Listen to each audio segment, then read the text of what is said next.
Hello, everybody, and welcome to a new episode of Sunday Sit Downs, the show where anything goes and nothing gets left behind. I am Steve, your friendly neighborhood lawn gnome, and I'd like to welcome you all back to another great episode with an excellent topic to discuss, and of course, a great YouTuber to discuss it with. And today, I am so excited because this is where the fanboy in me is really going to get unleashed, because we're going to be talking about the current state of Hollywood. It's really turned into something very different. But to join me, I've got a real special guest. He actually joined me when I actually was part of my very first live show that I was on a channel that was hosted by our mutual friend Ram. And when we actually did that show, I had just gotten engaged. So that's how long it has been. And this guy is someone who you've got to watch. His name is Chase. He's part of his channel, A Few Mixed Reviews. He's got a podcast, and he is just one of the best voices in the community right now when it comes to film. So I couldn't have asked for a better guest to join me on this specific topic. So Chase, good morning, and thank you for joining me. It is a pleasure to have you on the show today. Thank you for hosting me. I wouldn't say one of the best, I think that's an overstatement. I would say I need to come back and make more YouTube. I mean, I've been making more YouTube videos, but I'm getting back in the swing of things, trying to get my channel off the grounds again. And so far it's been fun. Yeah, absolutely. Absolutely. So let me ask you a very important question. Are you still not officially out of that Eagles Super Bowl hangover yet? I still haven't processed it. That's the thing. I went to the parade. I keep seeing Super Bowl champions, and it still hasn't hit me. It might hit me when the season starts and you realize, wait, we actually did do this. Like, we made it. But it's still sinking in. It's still surreal for me. I'm telling you, between you seeing your Eagles win and a few years back seeing Art watch his Cubs win the World Series, I'm like saying, when is it going to be my time? It's going to happen, I mean, like, can the Jets win a Super Bowl? Can the Mets win a World Series? Come on. It's been so long since the Rangers won the Stanley Cup. I need one of my teams to win. But the longer the wait, the better the payoff is going to be. I will agree. I will agree with you. But you know something, when it's sometimes very hard, especially when the Giants keep winning the Super Bowls. Of course. But anyway, let's get going, because we've only got an hour to talk about this stuff. So what I'd like to do, as always, is I really want to begin at the beginning so the people who watch the show get a little bit of an understanding of who you are and what your background is in the YouTube community. So as someone who I know loves film, probably a little bit more than I do, and I'm a pretty big film fan, I'd like to really start at the beginning here and find out what was the first film that you saw in theaters, and what was the first film that when you saw it, you realized that movies were more than just going to a movie theater and watching. Like, when did you really become a true film appreciator? Okay, yeah. So to answer the first question, I think it's funny. I could easily Google the answer to this question, but I choose not to, just so I could always keep that mystery. The first movie I saw in theaters was either Toy Story 2 or the Thomas the Tank Engine Magical Railroad movie. I'm not sure which one. You could Google it and find out which one came first. That's the answer. I like to keep myself out of the loop on that. In terms of, I guess I was always into movies as a kid, but I was never like, I never thought I'd be at this point where I'm like studying it, wanting to make my own movies. It was just kind of something I loved to watch. Like, it was just something I'd throw on when I was bored. Then I saw The Dark Knight in theaters in 2008 for the first time, and I was going to like all these, regular action movies as a kid that you like. I liked a bunch of franchise stuff. And when I saw The Dark Knight in IMAX for the first time, I was like, what? Like, I was blown away. I was like, I didn't realize like movies could be this good. Like, I want to know who made this. Like, went home, Googled it, found out it was made by a guy named Christopher Nolan, who we all know who that is now. And that was the first time I really knew what a movie director did.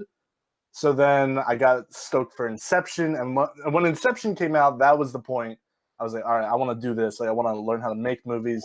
This was also around the time where I was watching Lost for the first time, and that has another huge factor into where I am now. So it was just a nice storm of things that really created the interest, I guess. And now I'm on a Sunday sit down like 8 years later, which is insane. Yeah, I mean, it's so interesting because of the age gap that we have, Mhm. I come from an age where Disney classic films were being re-released in theaters. So Mhm. it's so interesting to know that when people talk about their first movie that they see in theaters, it's not just a Disney canon classic. Now it's a Pixar movie, or it's a Yeah. Blue Sky, or an Illumination film. Like, there's so many different kinds of films that are now family oriented that a lot of kids are seeing when they first see a movie in theaters. My first film that I saw in theaters was a rescreening of the 1961 Disney classic 101 Dalmatians. And that Nice. That's a good is one. still, oh yeah, it's still one of my all-time favorites. And rewatching all the Disney classics and now Pixar films and Studio Ghibli films on my Mhm. channel once a month, it's very interesting to revisit them and see if you still like them as an adult rather than Mhm. when you like them as a kid. And 101 Dalmatians for me, it still holds up. But Mhm. when it comes to being a film appreciator, I had already started knowing things about, the directors, and I was watching the Academy Awards annually, and that was where I really started to see a little bit more of what really makes a movie. But I Right. feel that the film that really turned me into a film appreciator was it's actually three, but I'll go with the first one. It's definitely Peter Jackson's Fellowship of the Ring, Nice. especially when I saw the extended edition and I saw the production value of that film and the two films that followed. Mhm. That's why I always say to this day, and some people, I still have yet to hear someone actually say you're wrong, but in terms of how movies are made production wise, it doesn't necessarily mean acting wise or something to that extent. Mhm. I think that those are three of possibly the three greatest films ever made production wise, because the value of them are just It's insane. absolutely perfect. And it's Mhm. and even when you take a look at a film like the Lord of the Rings trilogy and you compare them to the Star Wars prequel trilogy, they were coming out around the same time, Mhm. and yet the visual effects on Lord of the Rings are such a step above. Yeah, it's And it's insane. like, it's so weird how those two specific franchises were creating more films, yet one of them looks like their game was stepped up 100-fold, you know? Mhm. No, I agree. Like Lord of the Rings to this day still looks amazing, and that's mainly because, as opposed to Star Wars prequels, a lot of them had a lot of practical effects. Like there was some CG, of course, in Lord of the Rings, but a lot of it did rely on like real sets, real props, like all this stuff, and that's what makes the movie timeless. And Peter Jackson understood that. Yeah, I always feel that when it comes to directors and people who go and make these films, there's got to be a love for the franchise. And Lord Mhm. of the Rings is the perfect example. I mean, I still remember watching the special features and Christopher Lee saying that he reads Lord of the Rings once a year. Like, that was just a Mhm. beautiful thing to hear. I mean, unfortunately, it can go in the other direction. Like, for me personally, I think that one of my favorite films, just for me personally, was Warcraft, because Duncan Jones was such a fan of the game. And I remember when some of our friends in the community were reviewing it, and they were all saying the same thing. If you play the game, you probably think that this is one of the best films that you ever saw. But if you Mhm. didn't watch it, if you didn't play the game, you probably just don't get it. And he's absolutely right. But when you got a fandom towards something that you're doing, I feel that you put a lot more of your heart and soul into the project. And that's Mhm. what I think really makes a great film at the end of the day. No, I can kind of agree with that. I mean, I never played Warcraft, so I wasn't on the same level of Warcraft as you, but like I know the In-Betweeners movie, which is a British comedy. The In-Betweeners is a great show, probably my favorite comedy of all time. Currently working on a video for it, Mhm. and I watched the movie and I realized the movie isn't that amazing, but I love the characters so much, and it's like such a great send off. That's easily one of my. I've seen that movie probably 15 times. Like it's one of my favorite movies to Absolutely. watch. It's insane. Absolutely. So then let's move on to the second question. I think you're going to really like this one because this is all about what you're doing right now. Um, Tell me what is your desire that makes you want to go into the film industry? Like, what are some of the current and past driving forces for you as someone who wants to be someone in the production world of film? I guess there's a couple things. One, I've just always been like even as a kid, I was super creative in terms of like if I was hanging out with my friends and we were bored, I'd like make up a game on the spot and we would follow through and people would be like, "Oh, that was fun." And that's when I was like 5, 6 years old. And I guess as I was getting older, I like to write a lot. Like I'd write little short stories. I remember adapting like the Phantom Menace into my own short story that I wrote in like class when I was super bored. I could never draw, so I wasn't one of those types of creative kids. But in terms of like thinking of ideas and stuff, I guess I always liked thinking creatively. And then, like I said, when I saw Inception, I was like, okay, this is an outlet I'd be interested in like pursuing. Let me see how much goes into this. And then I guess as the years went on, I kind of just fell in love with it. Like there's times where it stresses me out. There are times where I feel like I can't do it. But at the end of the day, it's what I love doing. So I'm gonna keep doing it because, in my opinion, there's nothing like more cool or more honorable than just being a really good director. I don't know. For me personally, like every time I see someone like Spielberg or Nolan or Kubrick or Hitchcock, all these people, I'm like, man, these guys are geniuses. And I'll never reach that level. But if I can at least do what they did and have fun doing it, like that's what I'd love to do.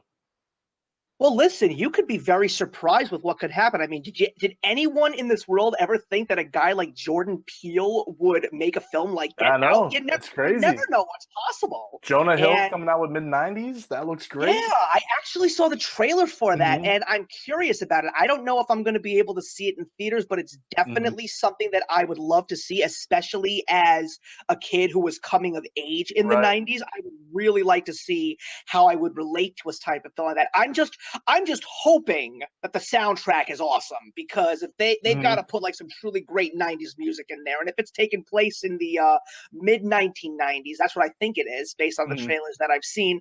I'm expecting that great period of music that was right after the unfortunate death of Kurt Cobain, before all of the bubblegum pop resurged. So, Mm-hmm. like, I'm expecting to hear songs from bands like Better Than Ezra and Dishwalla and Probably. the I mean, they already Bodines, played all that Wu-Tang in the stuff. trailer, so I'm already sold on that. Ah, there you go. Oh yeah, well you got Tupac at that time. He Mm-hmm. had some great music, and that was when hip hop was really starting to get some great radio play. Mm-hmm. So this actually was not a question on the itinerary, but I'm going to just use it as a quick follow up. Okay. How do you feel about the competition in the field? Like, Mm-hmm. does that intimidate you, or does it just increase your drive on trying to get your foot in the door? It definitely was intimidating when I was starting like years ago because I was thinking, man, like because in the beginning you're always bad. Like that's the thing. There's no such thing as like a film prodigy, which is interesting Right. to talk about just because you'll have kids and like at 5 they're amazing at violin. You're like, oh, this kid's gonna be amazing. Film's different because like it's not something you just have. Like obviously you need to have something to like go far with it, but it's really something you kind of just learn and start like getting better at. And everybody's movies are bad in the beginning. Like I've seen clips from Tarantino's first movie. He even says himself like, "This is terrible." Like it's just something I had to learn how to do. I had to know what I was doing. So I guess I was intimidated in that phase.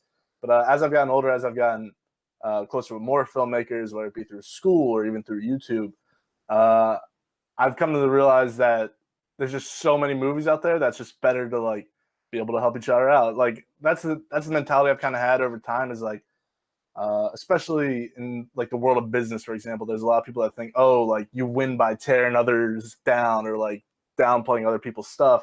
Whereas my drive would just be, I just want to make the best thing. I want other people to make amazing things, but I want to do my best to make the best thing and not like mess up anybody's plans. That's just how I see it.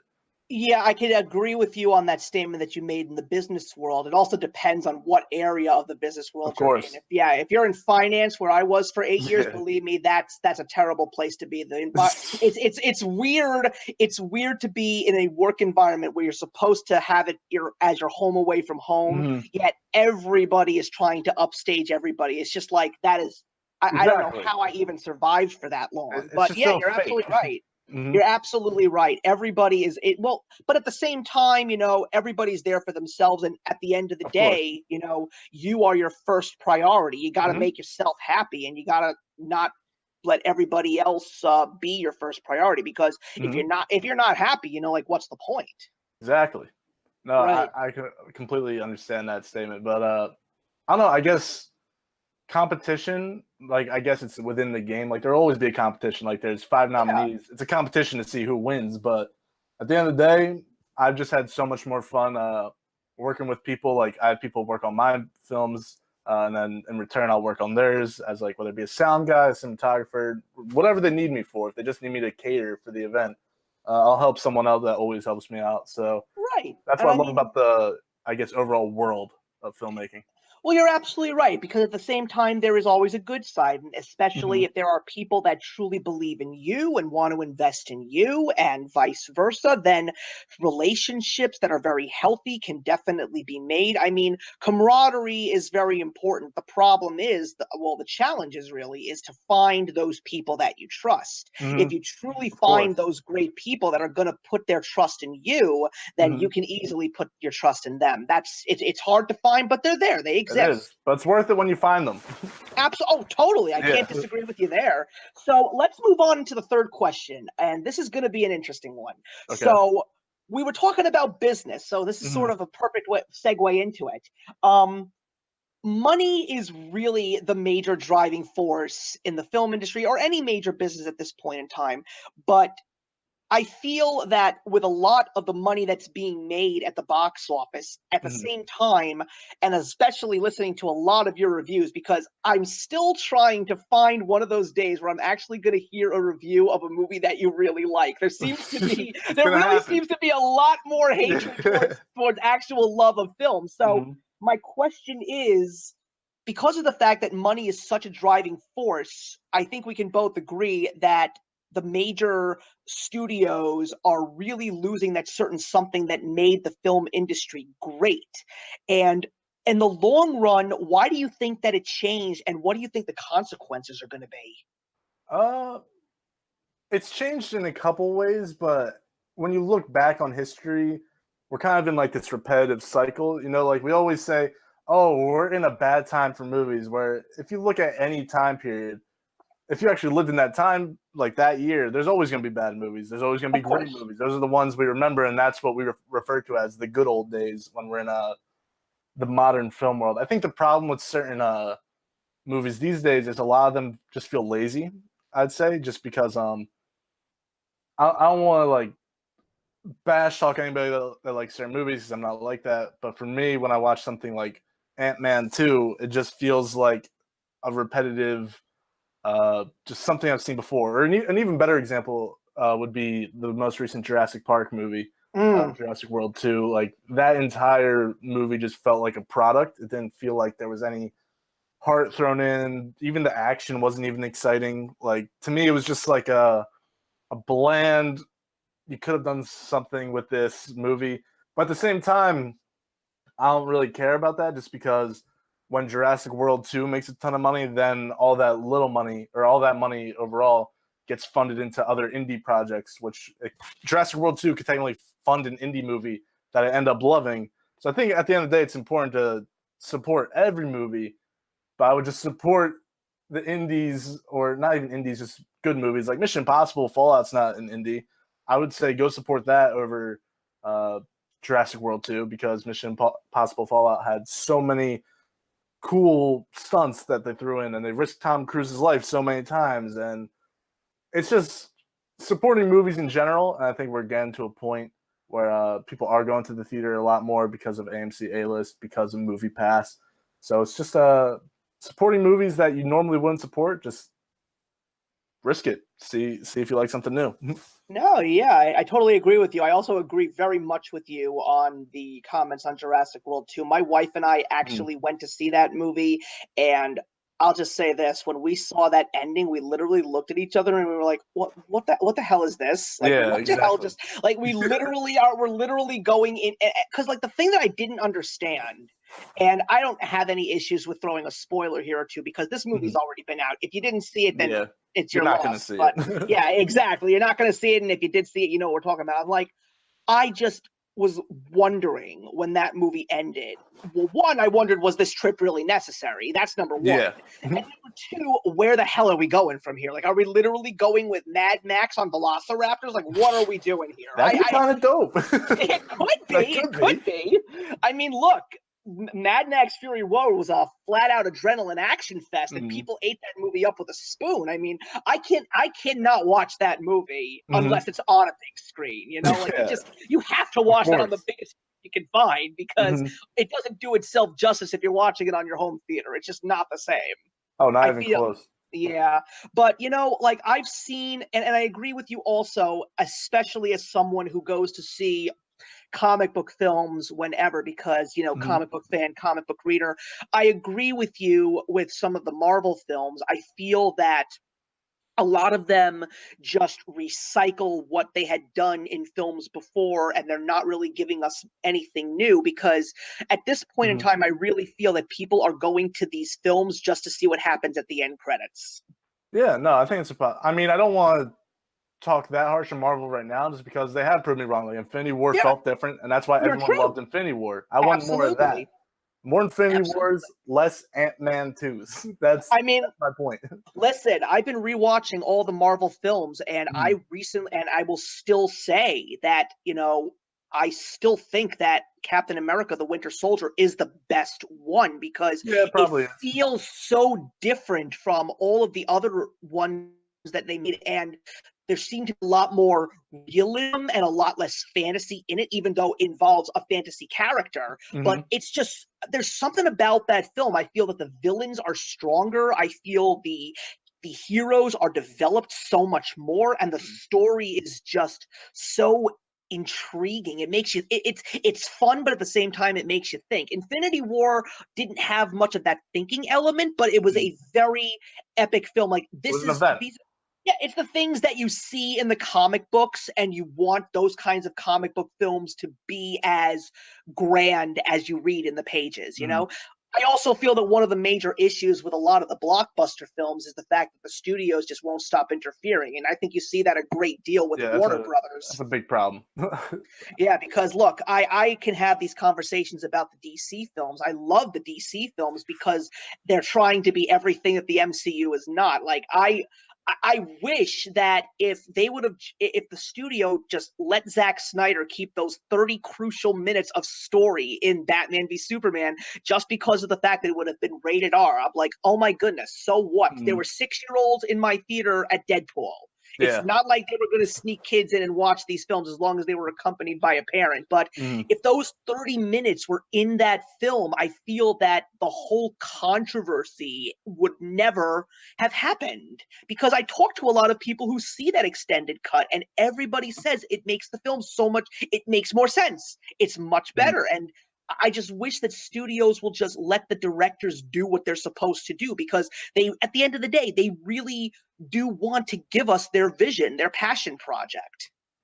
No, they do, and I haven't seen the extended version in full, so I can't say anything on that.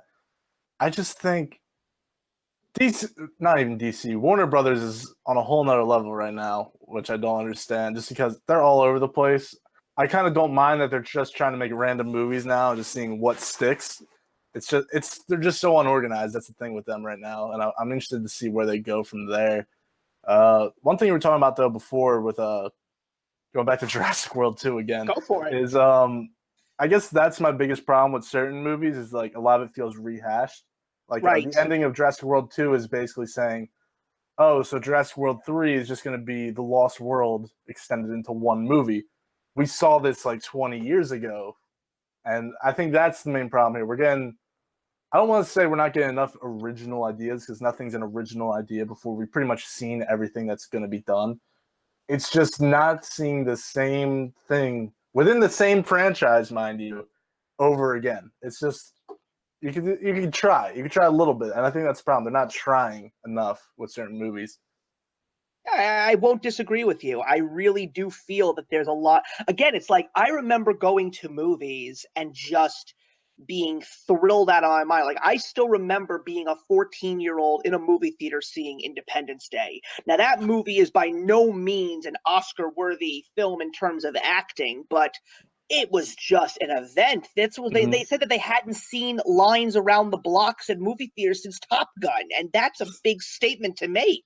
So I just feel that I'm not getting that kind of a feeling anymore from movies. Mm-hmm. I'm seeing a lot of okay movies and a lot of good movies, but I'm not seeing those truly great movies that I Yeah, remember. like we haven't gotten a Dark Knight since the Dark Knight. You know, what I mean, Yeah. we haven't hit that. Like, yo, you have to go see, like this is the movie everyone has to see. Uh, I mean, Infinity War kind of hit that because Infinity War made so much money. but I don't think it's the same thing. I think Infinity War is just building off 10 years of hype as opposed to a movie like The Dark Knight, which, yeah, everyone knew Batman, but when it's like that good and everyone like word of mouth to people, like I took my mom to see The Dark Knight. My mom would never watch a Batman movie. You know, we need like that movie again, I think. I think you're right. I really do. But at the same time, and this will go into the next question, we do get a little bit of interesting events that are taking place in the film world because of the fact that the blockbuster films are starting to bring us these kinds of vibes. This has really opened the floodgates for low budget, indie, and based on an episode that I listened to you from your podcast a couple of days ago, there's also a major demand now for documentary films. Mm-hmm. How do you feel about the fact that this is now what's happening because of what has been going on with the big blockbuster films? I mean, I think it's great. I think a lot of it, because indie movies have always been around, but the reason they're so big now is because social media has completely changed the game in terms of movies, in terms of everything. But in terms of movies, like word of mouth spreads so much quicker. Like Right. one critic sees Lady Bird at Sundance, and then they hype up Lady Bird, and everyone's excited for Lady Bird all of a sudden. A movie no one would know anything about 20 years ago because we'd all just be focused on the next big blockbuster, which is because what would be marketed to us. So now we live in a world where Sundance is huge. Like companies want to buy these low independent movies because they know there's an audience for them. We're the audience because indie, you can make them for so cheap and make so many of them that even the ones that are bad, when you get a great one, you get a great one. And that person, like Christopher Nolan started off as an independent filmmaker. You know what I mean? His first movie he made for like $7,000. And then someone saw it, gave him a chance. He made Memento. And now Christopher Nolan is Christopher Nolan. And I still feel that Memento is his. I mean, there are some great films to his name, but I still feel that Memento is just that special movie in his library. It's, to me, outside of the Dark Knight trilogy and movies like, Interstellar and The Prestige and all that, I still feel that when you go back to Memento, you really So see good. what he. I don't know what it is that makes that movie so special. It's just so. I think it's just the uniqueness of the story. It's just like he tells the whole story in reverse. Like, how many filmmakers have taken those kinds of risks to make something completely outlandish like that, And make the mystery good too. It wasn't just like, oh, this is a gimmick. Like the story was actually good at the same time, which is important. Yeah, because one of the few things that I had been noticing in the last couple of years, and this has also been from people that I speak to, it's like when you watch the Academy Awards and you see all the movies that are nominated for Best Picture, there are people that are all the time that will say, well, what is this movie? I didn't know this movie existed. It's also because of the fact that not many people really do the art house thing. I mean, I am fortunate where I'm living right now to have, the big cineplexes, but at the same time, in one of the little towns where I live, there is a cute little artsy theater. And that's where I got to see movies like The Shape of Water and Lady Bird and Three Billboards Outside Ebbing, Missouri. And those were great films. That was the only theater that has shown my favorite movie of the year, which is Isle of Dogs. Yeah, no, and it's important that we keep those around. I think it's just going to keep getting better and better for indie movies. And like how you brought up, especially this year, there's been a huge shift in documentary films getting a lot of attention. And they've been kind of on the rise over the past couple of years with places like Netflix, Hulu, Amazon Prime, where they're getting a huge presence. And I guess as I started talking to people, like just normal people that aren't into movies around me, because if I bring up, oh yeah, like my major is digital filmmaking or I'm a filmmaker, they'll always be like, oh, like what are some of your favorite documentaries? I love watching documentaries and would love some suggestions. I'm always like, honestly, I'm not even a big documentary person. Like here's a couple I've seen that I really like, but I don't watch that many. And over the past year, we've gotten movies like Won't You Be My Neighbor, Three Identical Strangers, two of the very best movies of the year, two that will probably end up being on my top 10. And apparently there's a couple more coming out. Like I know there's another one in theaters right now called Generation Wealth. I'm not sure how good it is because I haven't seen it, but I know that's in there. I'm pretty sure there was one more that I saw come out. I think a lot of people were talking about RBG. And another one that I saw that was on Netflix, which was something that catered to me, was Making Fun, the history of Funko, about the Funko Pop company. Oh, nice. That's a fantastic documentary. And documentary films for me, like, they were always things like I always enjoy, because that reminded me of being in high school and watching VH1s behind the music, Right. the little hour documentaries, which I really, really liked. But yeah, I remember watching movies like Super Size Me, which I found to be a very impactful film for me in my college years. And then I watched, a couple years later, I watched Fed Up, which was very interesting. One of the other ones I haven't seen yet was Freakonomics. A lot of people say that that's a very interesting documentary, but I've seen Won't You Be My Neighbor. That's actually the very first documentary that I ever saw in theaters. And I mean, I know that there's also a biopic coming out next year with Tom Hanks as Mr. Rogers. Called Really? Won't You? Yeah, I did not know that. Yes, that's how I found out about Won't You Be My Neighbor. The movie's called Won't You Be My Friend, and Tom Oh, okay. Hanks is going to play Mr. Rogers, which Tom Hanks is going to Tom Hanks is going to go down with one of the greatest legacies in film. Like, how many actors are going to say that I got to play Walt Disney and Fred Rogers? Like, that's such an honor, you know? It is. I mean, Tom Hanks is a huge boy. honor for any actor. Yeah, so that's happening next year. But yeah, I saw Won't You Be My Neighbor in theaters, and as a kid who watched Mr. Rogers, it was impossible for me to resist this. And it was such a beautiful experience just to see his story. And the thing that made me happy was the fact that at the end of the day, I was thrilled to know that I actually got his message, you know, because I remember that one scene where they were showing a clip from Fox News talking about how Mr. Rogers is the blame for millennials. And when you hear what Mr. Rogers' true message was, I was so happy to know that I understood that it was not about getting everything that you want just because you're special. It's just because of the fact that you are special and unique because nobody else out there is like you. Right. So show people what makes you different from everybody else, and that's where people will appreciate you. That was the message. Yeah, I mean, it brought me to tears, honestly. I think it's one of the best of the year. I think it's the most important movie to see of the year, especially. And like you said, it wasn't the first documentary I saw in theaters. I saw Amy in theaters like 2 or 3 years ago. I remember that. That was my first, but I might not have seen one in theaters since then, honestly. But I've already seen 2 this year. Like, dude, you should check out Three Identical Strangers. I've seen the trailer. I've seen the trailer. Everybody to hop on it. It is so good. They're adapting it into a feature-length narrative film, which I can't wait for. Oh, I would love to see that. Wow, that's also very nice to know that these documentaries are becoming actual biopic type of films. I think that's wonderful.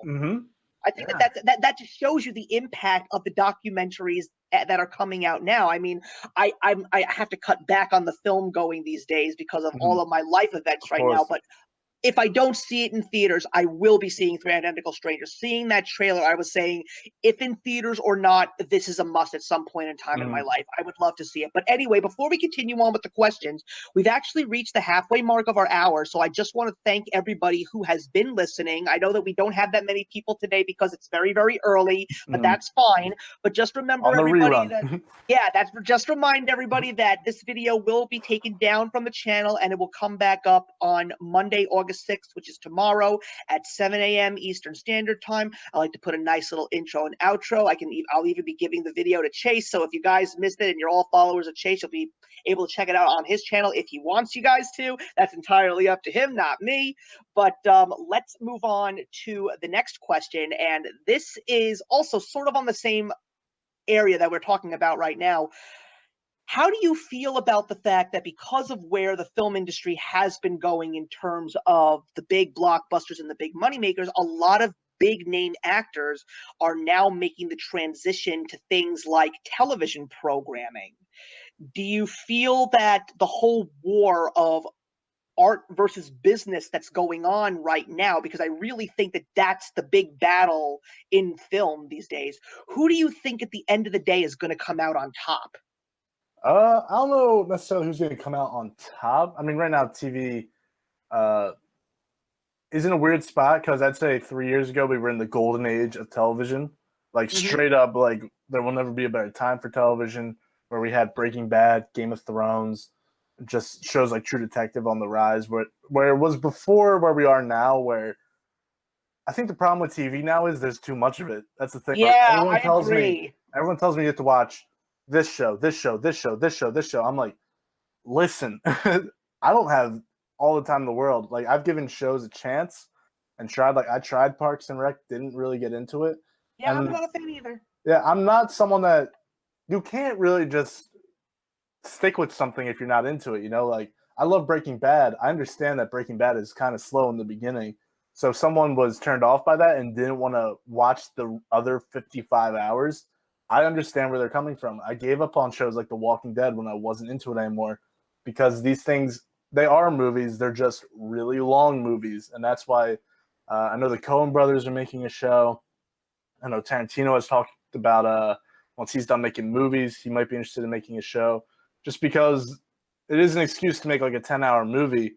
And a lot of them are great because of it. But at the same time, so many people are doing it now that you have to pick and choose which ones you're going to spend your time on. Now, there's some people that won't watch movies and just binge through every popular show, and that's their version of getting entertainment. Completely understand that side of it, too.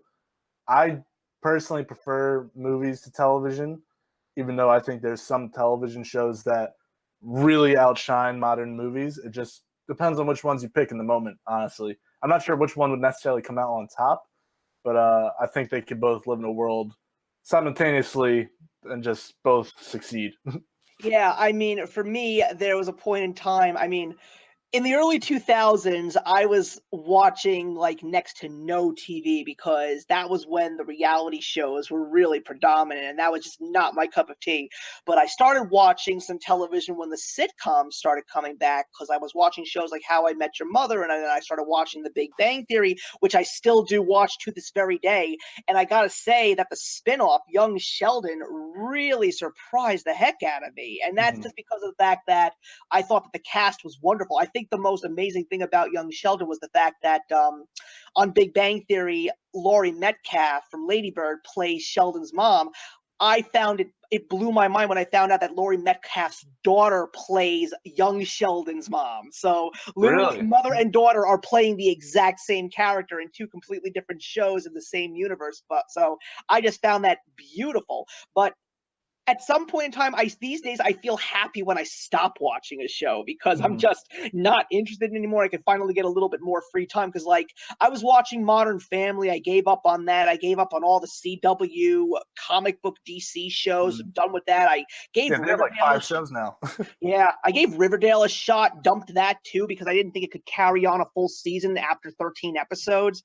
But the shows that I find myself watching a lot these days are I watch a lot of Stranger Things. I think Stranger Things is brilliant. I think that Westworld is an absolute mind fuck of Mm. genius. I I love still haven't that. watched season 2. See, I'll tell you one thing though. It's very different from season one, and I I've don't heard. know if that's a good thing or a bad thing for most people. But and sometimes I also do like Ballers because as someone who watched Entourage, it's really nice to see that staff come back, and of course, any it doesn't even if it's a movie that's absolutely horrible, Dwayne Johnson will fill the seats. He's Mm-hmm. that charismatic of an actor, and he's wonderful at what he does. You could tell that he's one of those actors that just has fun no matter what he's doing.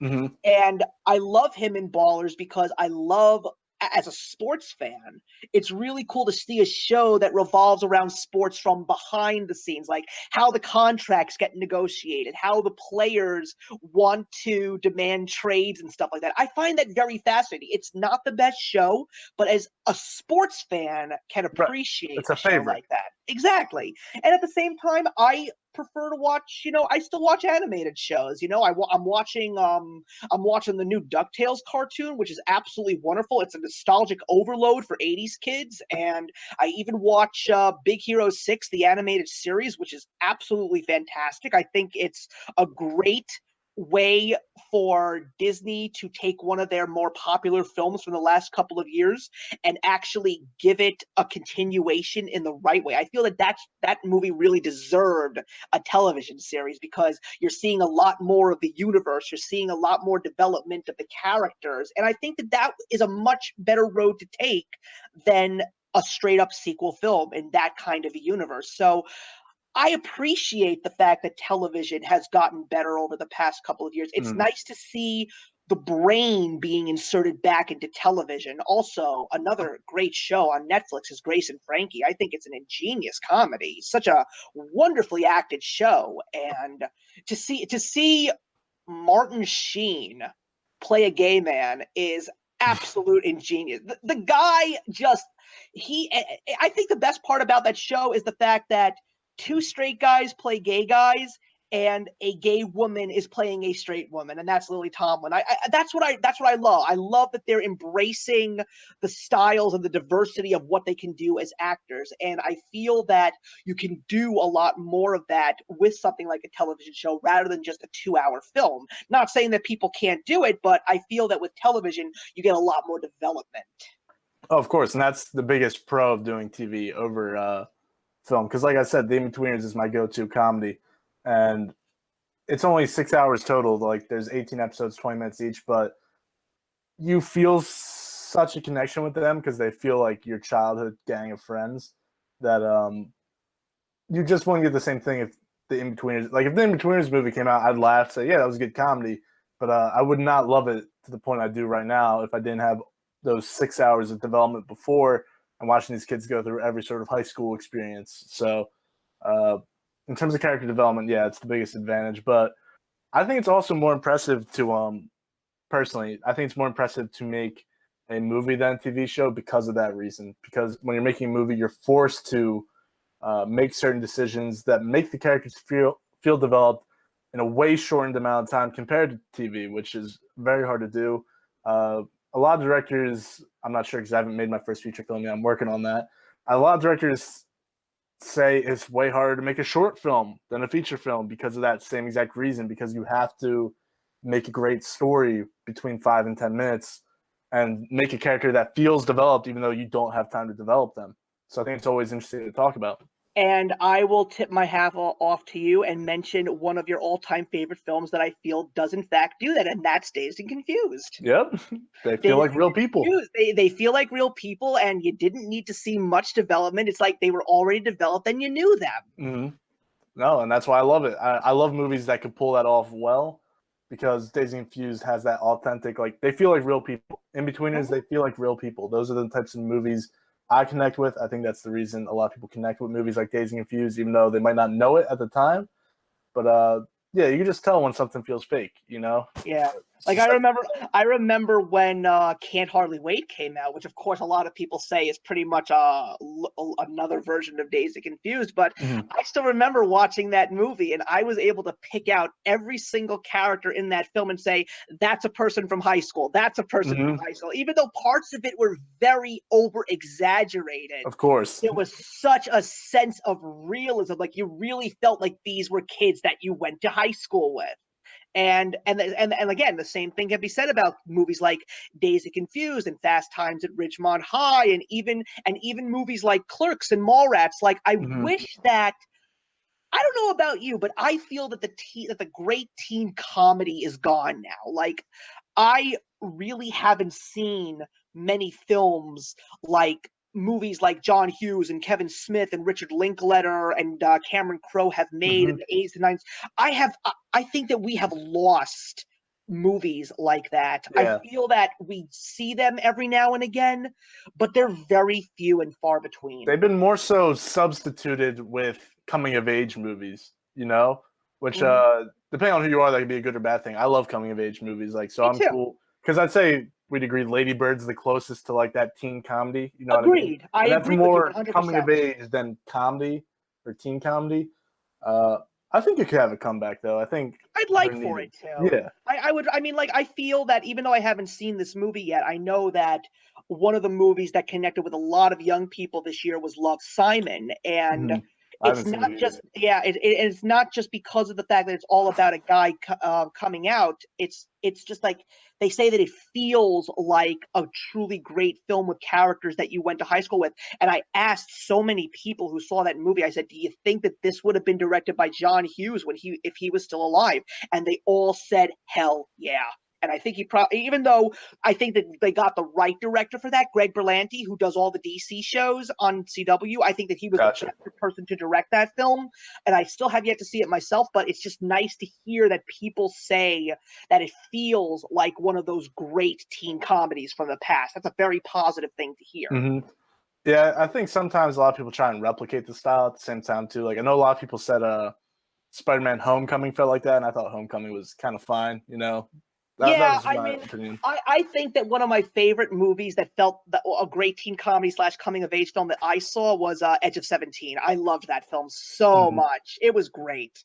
Yeah, I kind of forget it. I remember liking it, but it's one of the things I really liked it a lot. Rewatch certain, like, I'll say I like a movie a lot, and then 3 years later, I'm like, I can't tell you a single plot point of that movie. I think it just happens with everybody. It's tough.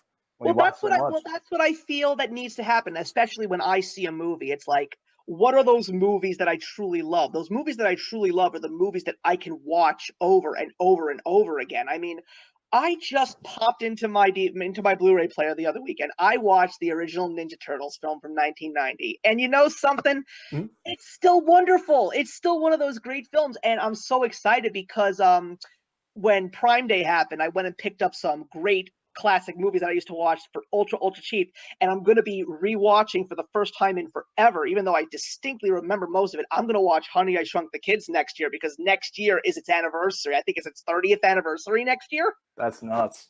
And that's and I still remember parts from that film, but that's what makes a truly great film. I mean, it's amazing to also see some of my all-time favorite movies are approaching such great milestones. Like this year we had the Sandlot's anniversary, and this year is the 30th anniversary of Who Framed Roger Rabbit, and next year is going to be the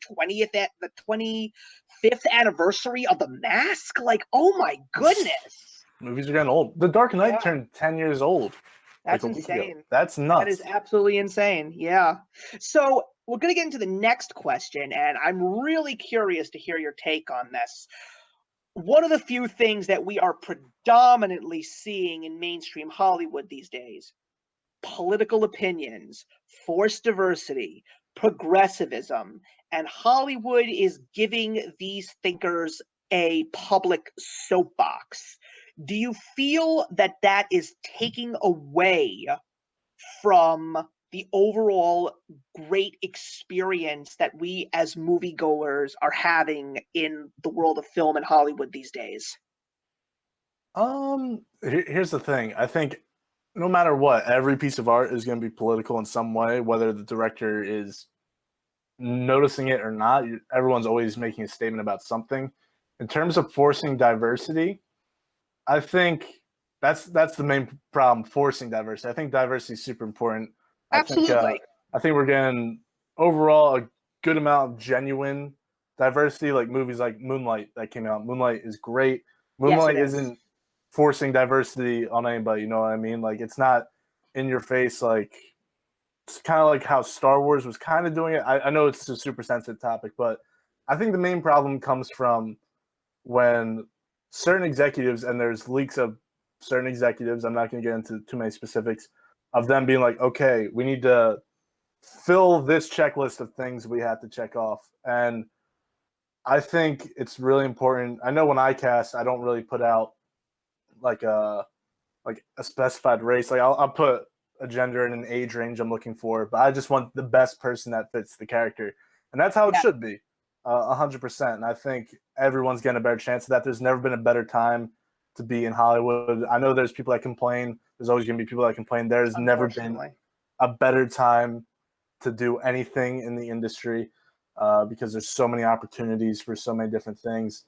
I just think if you make the best things and you're the best of the best, you're always going to win, no matter what you look like, no matter where you come from. If you are good enough, you are going to win in the industry.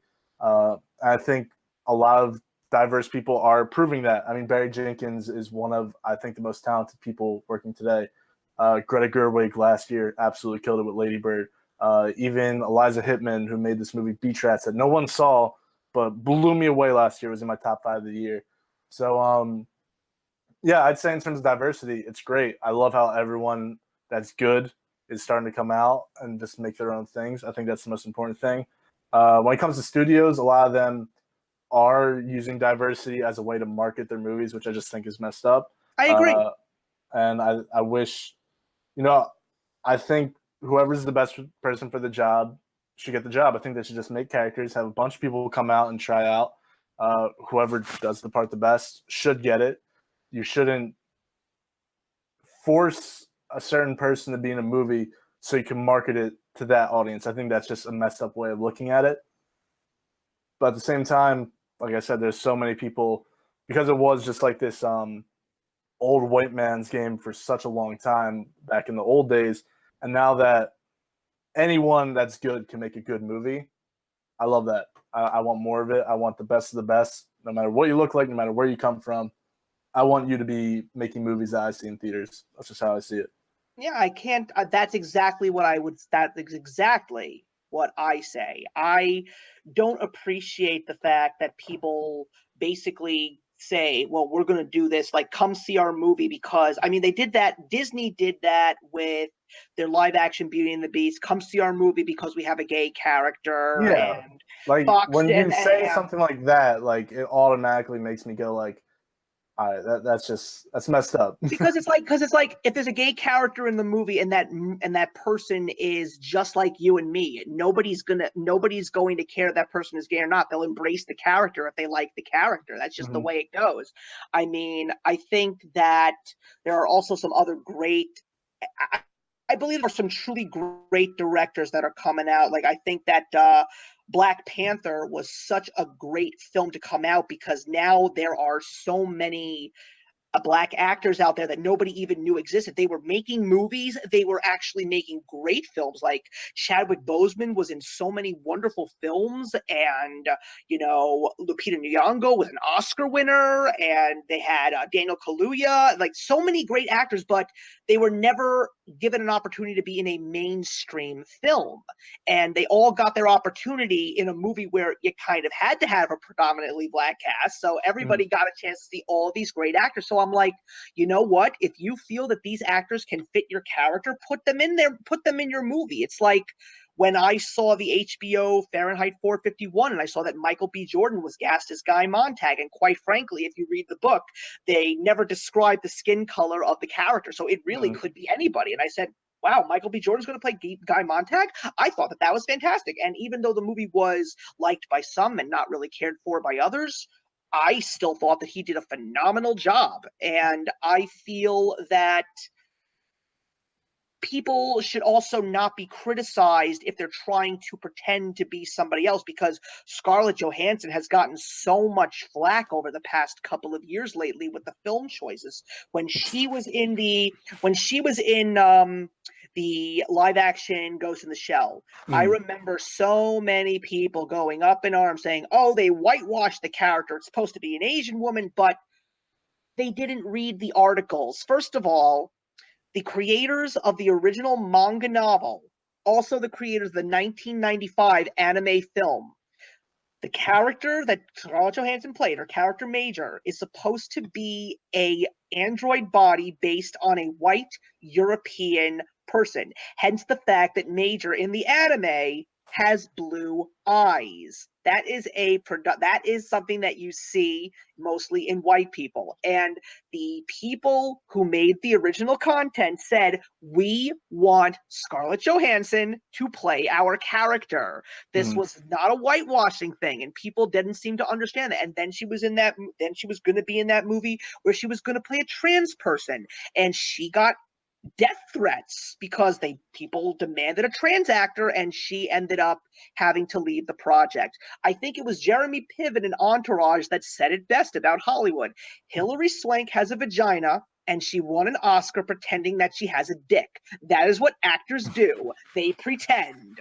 And that is what people seem to not understand these days. They're overly sensitive about the fact that actors are not acting for the sake of trying to make people feel bad. What they're trying to do is they're trying to give you a great movie, because obviously this movie that Scarlett Johansson was in about the trans person is a movie that people are excited to see, that it's a movie that these studios want to tell. But what if you don't get a great actor to play this character? What if Mhm. what if the trans actor is just not a good actor? You got to really, especially if this is going to be a possible Oscar bait film, you've got to get the right actors to get those people in those seats. It's good, Mhm. but either way, I feel that a movie about that kind of a topic is going to be extremely difficult for people to see that it will make money, because a movie like Moonlight, even though it is a wonderful, wonderful film, it's a movie that is not going to make as much money as a movie like Black Panther would, because Well, yeah, it's because just indie two versus different kinds Hollywood. of movies. And it's also not that many, and that's another thing. Not that many people want to go see dramas. You know, Mhm. people just don't care. People just want to lose their minds in theaters for 2 hours. They don't want to see a thinking man's movie. You know, it's just what Hollywood, I feel, is losing right now is an understanding of the human being. Everybody is different and everybody has different taste.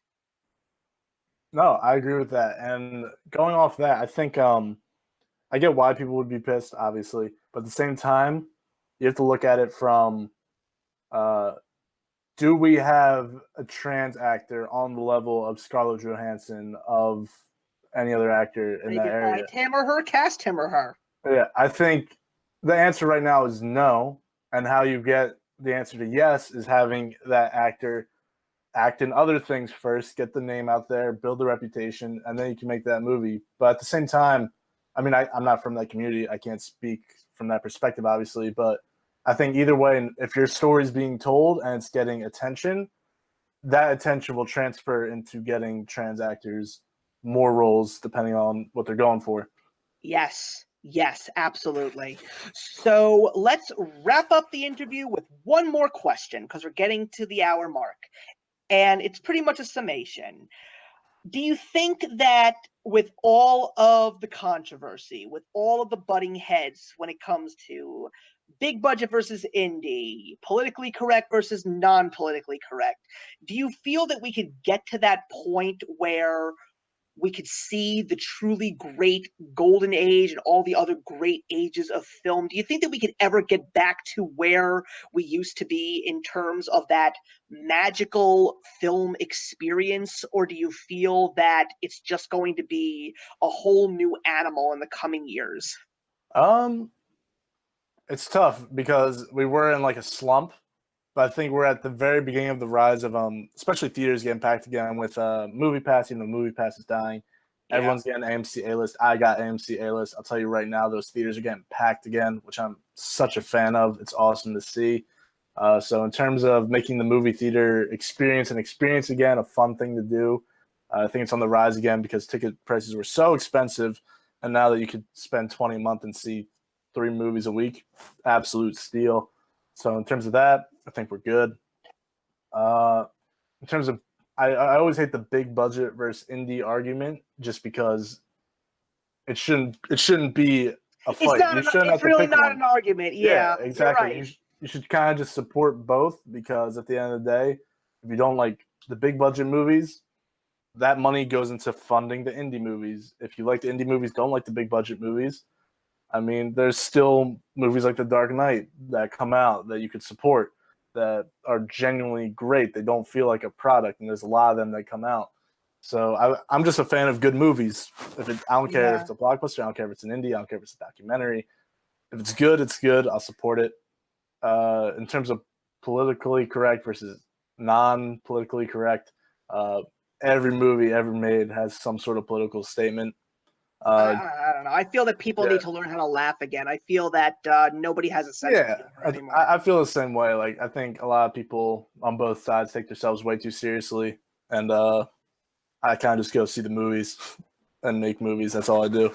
Yeah, I totally agree with you. I mean, as someone now who is really trying to be one of those truly great film appreciators and finally taking time out of his day to watch some of those truly great classic films from the 20s, 30s, 40s, 50s, like, and I'm seeing some unbelievable films. And the thing that I love so much about these classic films is that I don't know, there's just the fact that it feels like an indie, it feels like a true like theater pack kind of film, but I just feel that we're losing that overall magic. It's like I wish that there could be more films like 12 Angry Men, Close Encounters of the Third Kind, Cleopatra. Like these Mhm. were those truly legendary films, Ben-Hur, you know, like all those great films. Like I just feel that And we get them every lost once in a that while. We're just every looking once in back. a while. Yeah, Yeah. we're just not They getting as weren't getting a Ben-Hur a weekend back there. Don't forget that. That is true. I mean, like, I think we've got a very interesting Oscar season coming up because I haven't really Oh yeah. seen much that is really Oscar worthy. But